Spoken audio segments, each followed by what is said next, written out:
Plead my cause, O Lord, with those who strive with me. Fight against those who fight against me.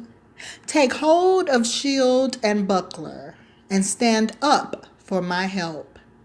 Also draw out the spear, and stop those who pursue me.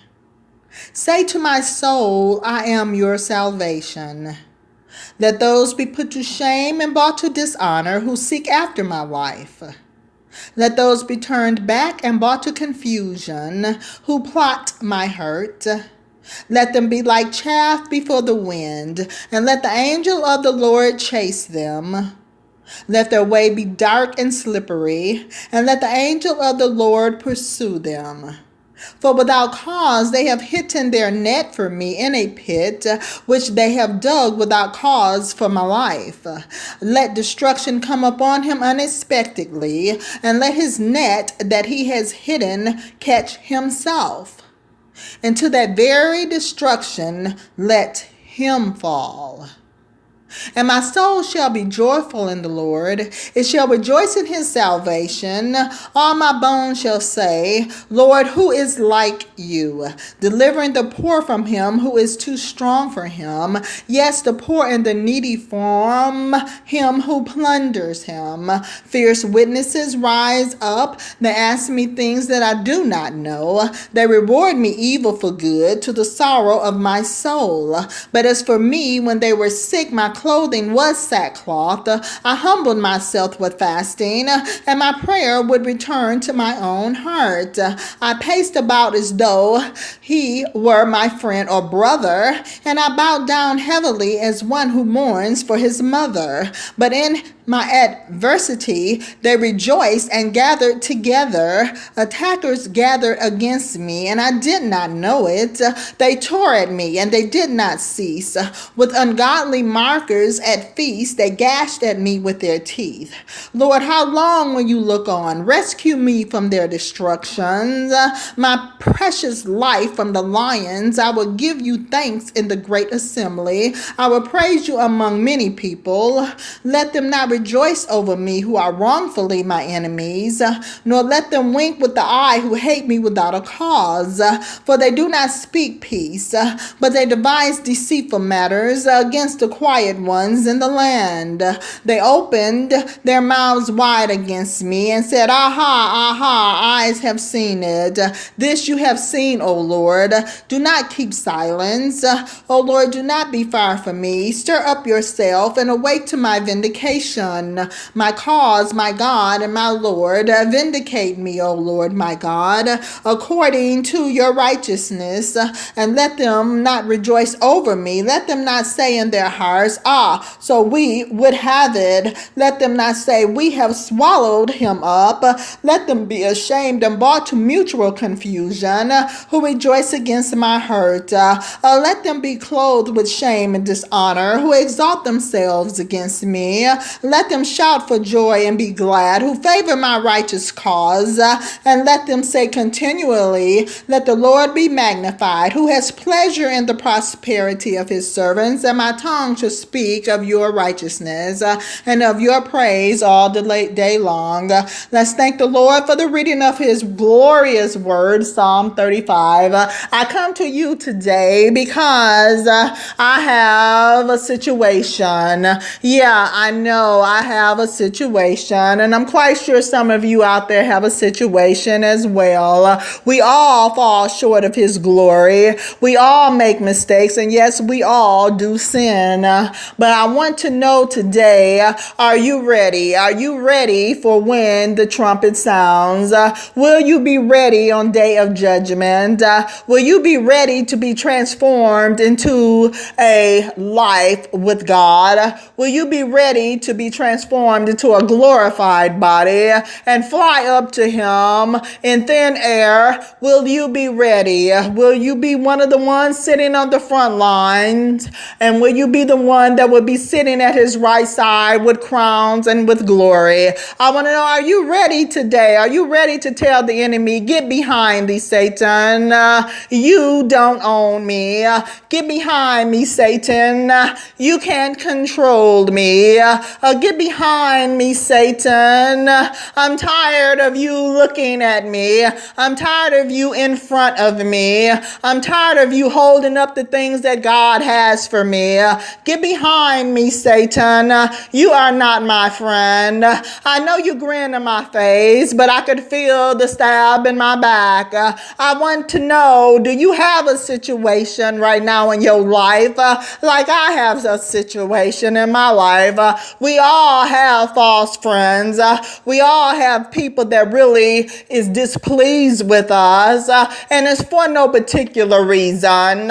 They just want to disrupt your life because they don't want to see you happy. I mean, do you have a situation like that in your life? Are you ready to walk away from those fake friends that's smiling in your face and stabbing you in your back? Are you ready? Are you ready to live your life for God? Are you ready to let all those things go that you know that is not of God?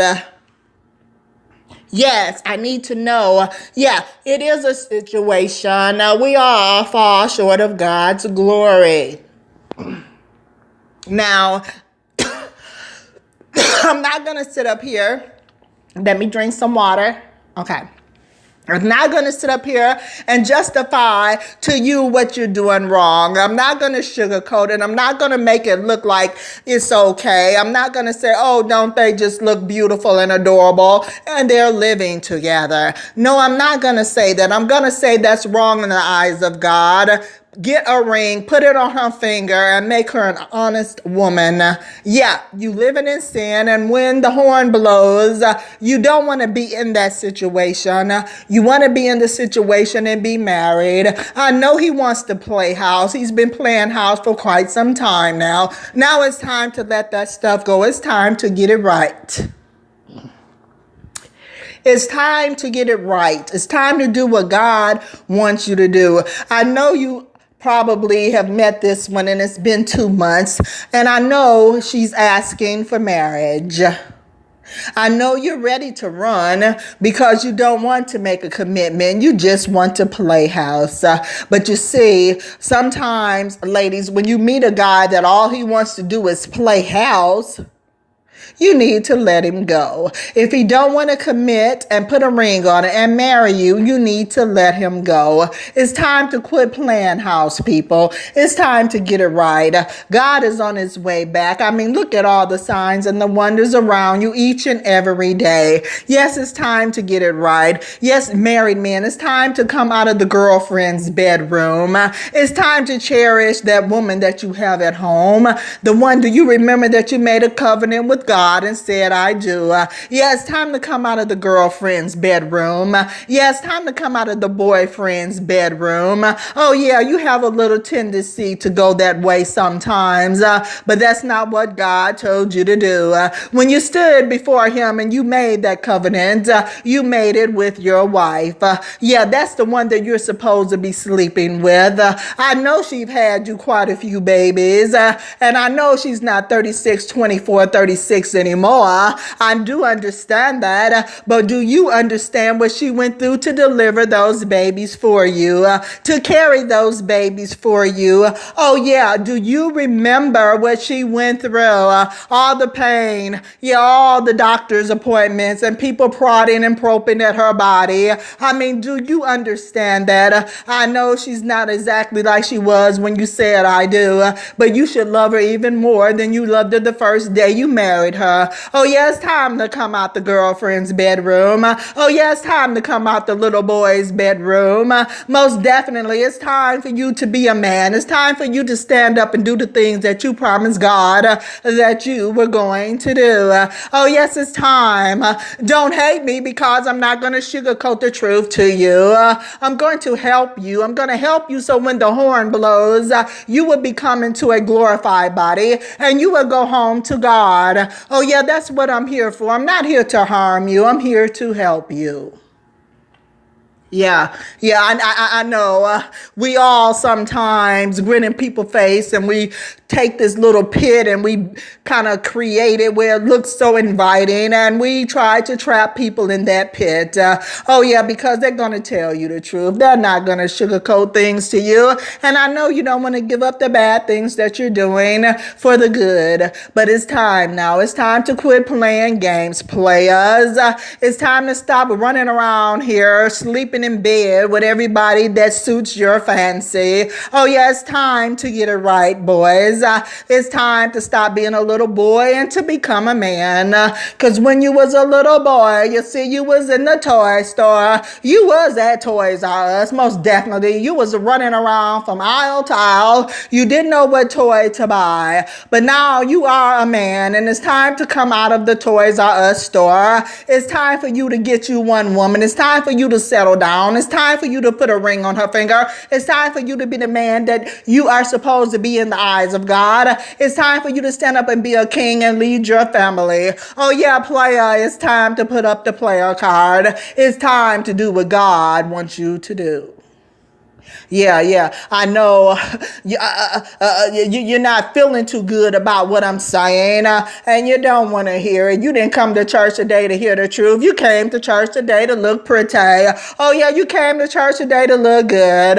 Oh, yeah, you came today to impress someone, but you forgot the most important thing, and why you're really here. It is to be with God. It is to know God. It is to understand His word and the truth. That's what you're really here for. It's time to wake up, people. The horn is going to sound. And where is you going to be in your life when it does? Don't get mad when He leaves you down here. And you're going to be screaming and yelling. And you're going to come to a reality that the day of the rapture has came. And yes, it has begun. And you're left down here. You're going to be running and say, God, help me. Please give me another chance. Please come back and get me. But it's going to be too late. Yeah, it's going to be too late. It's time to wake up.